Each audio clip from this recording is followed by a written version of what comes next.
Had some real unfortunate events. We've seen a lot of fatalities lately, which is a little bit more unusual. New at 5, an increase in drug overdoses right here at home. And it's not just street drugs anymore. An EMS chief tells us it's the worst he's seen in decades, especially among high school students.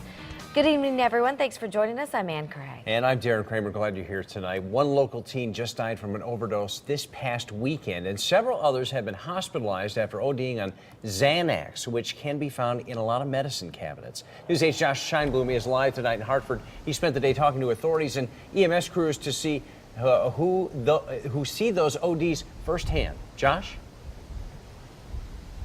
Darren and Ann, the East Windsor Police Department will only confirm to us that one student was taken to the hospital. However, the AP is reporting that there were actually 2 more students that were taken to the hospital as a result of taking the antidepressant Xanax. Now, one of the 3 teens was treated in intensive care, but is expected to survive. And we've been talking with people today throughout that community who say this is a sign of a larger problem. When you see these flashing lights and hear this sound, it's a signal someone is in need of help. Today we're running 3 paramedic units. If you live in East Windsor and an ambulance is there to assist you in your moment of need, there's a good chance you can thank this man, Thomas Clinch. He's the chief of their ambulance association. We've had some real unfortunate events. And in recent weeks, Chief Clinch says his ambulances have been especially busy. And he blames drugs. You know, overdoses are not uncommon in ambulance systems.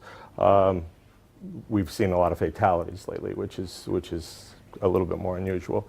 What's also unusual, says Chief Clinch, is the ages of the people they're treating. Earlier this month, a 14-year-old girl that lived here died of an apparent heroin-fentanyl overdose. And in a statement sent to News 8 by the East Windsor Police Department, they too tell us they've noticed a growing problem.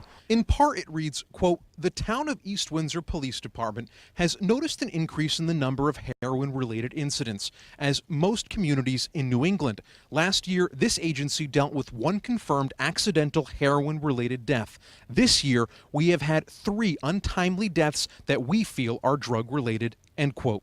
We've seemed to caught a little spike. And it's not just in East Windsor where officials are taking notice. Lieutenant Brian Foley of the Hartford Police Department recently tweeted out this warning and picture of a heroin-fentanyl product they're seeing pop up on the streets. And it just so happens that same brand of drug, called New World, is the same authorities tell us they think the 14-year-old East Windsor girl used before losing her life. There's really a public interest here that people need to keep an eye out of what's going on.